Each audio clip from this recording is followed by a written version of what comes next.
নমস্কার, জয় শ্রীকৃষ্ণ, জয় কালী।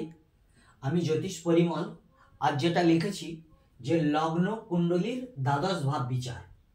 আজ একটু জ্যোতিষ সম্বন্ধে বলবো, কারণ এর আগে অনেক টোটকা বা হস্তরেখার উপরে বলেছি।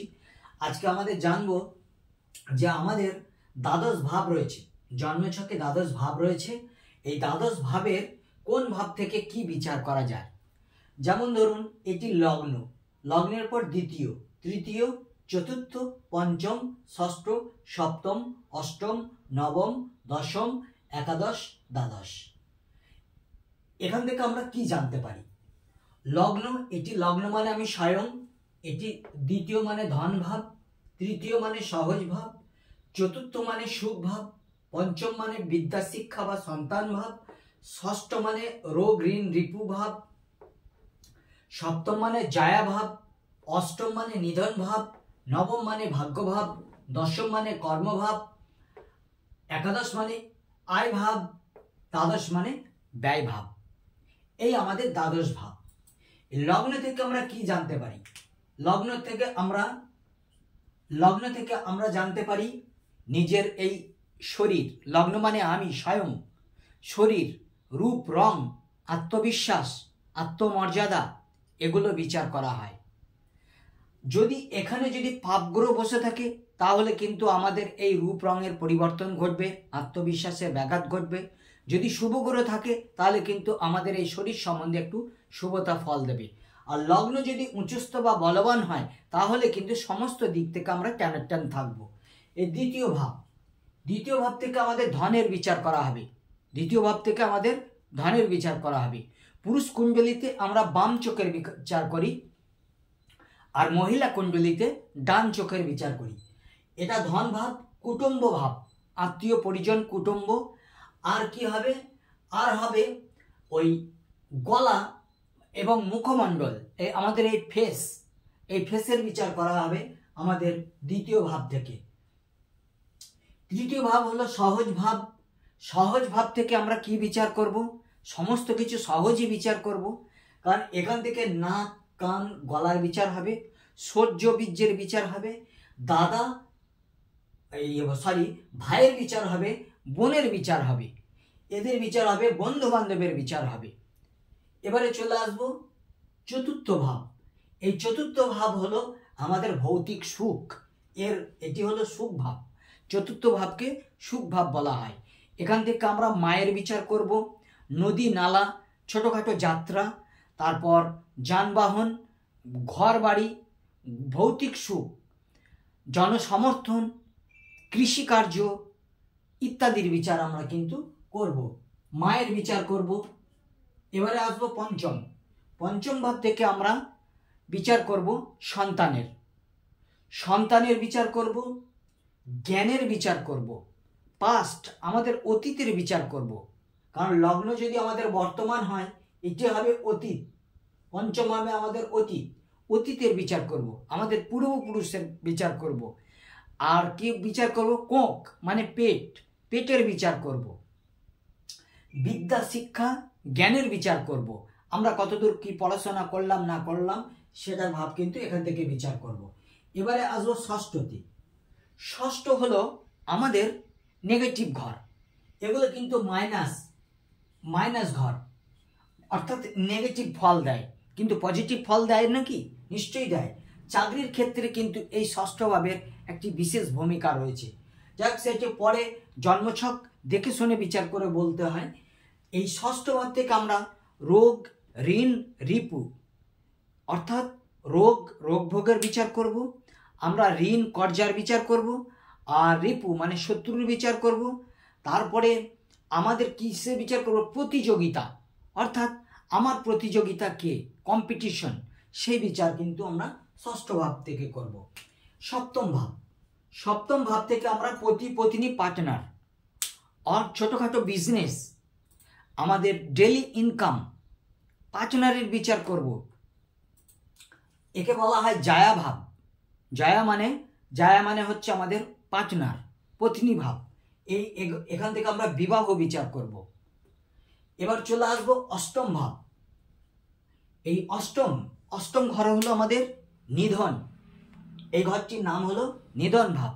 এখান থেকে আমরা রিসার্চের বিচার করব, জ্ঞান, গভীরতা, আমাদের আধ্যাত্মিকতা, আমাদের পার্মানেন্টের কথা, অর্থাৎ আমরা কোনো কাজ স্থায়ী করব না অস্থায়ী করব সেটার বিচার কিন্তু এই অষ্টম ভাব থেকে বিচার করা হবে। তবে অষ্টম ভাব সর্বদাই কিন্তু নেগেটিভ ফল দেয়।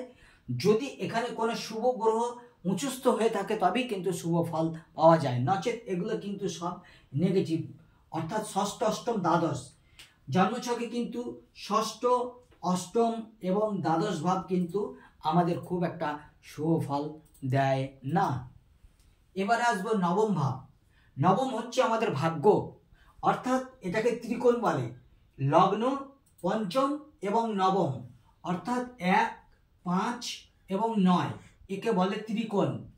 ত্রিকোণ ভাব এটা কিন্তু ভালো, মূল ত্রিকোণ নয়, ত্রিকোণ ভাব এগুলো কিন্তু পজিটিভ ফল দেয়। এখান থেকে আমরা ভাগ্যের বিচার করব, আমাদের পিতার বিচার করব, আমাদের জ্ঞানের মানে ধর্মকর্মের বিচার করব, ধর্মপরায়ণ হব কি হব না সেটার বিচার করব। আর কি বিচার করব? আমরা বিদেশ যাত্রার বিচার করব। আর কি বিচার করব? আমরা পেট এবং পিঠের বিচার করব।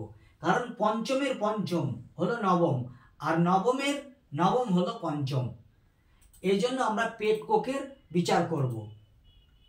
এবারে আসবো দশম ভাব। দশম ভাব হলো আমাদের কর্মভাব। কর্ম, আয় লোকসান হবে কি না হবে, কর্ম, কৃষিকাজ, আমাদের আমরা চাকরি পাবো না ব্যবসা করব, সমস্ত কিছু কিন্তু এখান থেকে পাবো। আমরা জনসমর্থন পাবো কি পাবো না সেটারও বিচার এখান থেকে পাবো। আমরা ভবিষ্যতে মান সম্মান পাবো কি পাবো না সেটারও বিচার কিন্তু আমরা এই দশম ভাব থেকে করব। অর্থাৎ দশম ভাব এক কথায় বলা যায় কর্মভাব। আমরা কর্মের মধ্যে দিয়ে কতটা কি করব না করব সেটার বিচার কিন্তু এখান থেকে বিচার করা হবে। এখান থেকেও আবার পিতার ভাব বিচার করা হয়, কারণ চতুর্থ ভাব যদি মাতা হয় তাহলে তার সপ্তম হবে আমাদের পিতা। এবারে আসবো একাদশ ভাব। এই একাদশ ভাব হলো আমাদের আয় ভাব, ইচ্ছা। এখান থেকে মানে আমরা লাভ লোকসানের বিচার করব, আয় আমদানির বিচার করব। আর কি বিচার করব? বড় দাদা, বড় দিদি এদের বিচার করব। আর কি বিচার করব? পুত্র, এই পঞ্চম যদি পুত্র হয় তার সপ্তম, সপ্তম এখানে পুত্রবধূর বিচার করব। এবারে আসবো দ্বাদশ ভাব। দ্বাদশ ভাব হলো আমাদের ব্যয় ভাব। এই ব্যয় ভাব থেকে আমরা বিচার করব কি? ব্যয় বিচার করব, জেল যাত্রা, নিদ্রা, আমাদের ভোগ বিলাসিতা, অর্থাৎ এক কথায় বলা যায় এটা বেডরুম। দ্বাদশ ভাবকে আমরা বেডরুম বলে থাকি। অর্থাৎ এখান থেকেও কিন্তু আমাদের একটা সুখ ভোগের মোক্ষ ভাব, এই ভাবটাকে আমাদের বলা হয়। এখানে যদি পাপ গ্রহ বসে থাকে তাহলে কিন্তু আমাদের কেস খামারি, জেল যাত্রা এই সমস্ত কিছু হতে পারে। এখান থেকে ব্যয় ভাব, অর্থাৎ কতটা ব্যয় করব না করব তার বিচার কিন্তু এখান থেকে করা হয়। যাই হোক, আজ এই পর্যন্তই রইল, আর বিশেষ কিছু বলছি না। যদি আমাকে দিয়ে আপনাদের জন্মছক বিচার করাতে চান তাহলে 9382123284 এই নাম্বারে ফোন করবেন, অথবা যদি কুষ্টি বিচার করাতে চান তাহলেও এই নাম্বারে ফোন করবেন। আমার একটি ইউটিউব চ্যানেল রয়েছে পরিমল মণ্ডল, আর তাছাড়া আমার একটি ফেসবুকে পেজ জ্যোতিষ জ্ঞান নামে আমার একটি ফেসবুকের পেজ রয়েছে, সেখানে আমার প্রোগ্রাম দেখতে পারেন। আমার প্রোগ্রাম যদি ভালো লাগে আপনারা অবশ্যই লাইক করবেন, শেয়ার করবেন, কমেন্ট করবেন, এবং আমার ইউটিউবের চ্যানেলটিকে পরিমল মণ্ডল অ্যাস্ট্রো 20 এই চ্যানেলটিকে আপনারা সাবস্ক্রাইব করে রাখবেন, তাকে আমার নতুন নতুন ভিডিও আপলোড যেগুলো করব সেগুলো তুরন্ত আপনাদের কাছে পৌঁছে যাবে। ভালো থাকবেন, আর বিশেষ কিছু বলছি না। জয় গুরু, নমস্কার।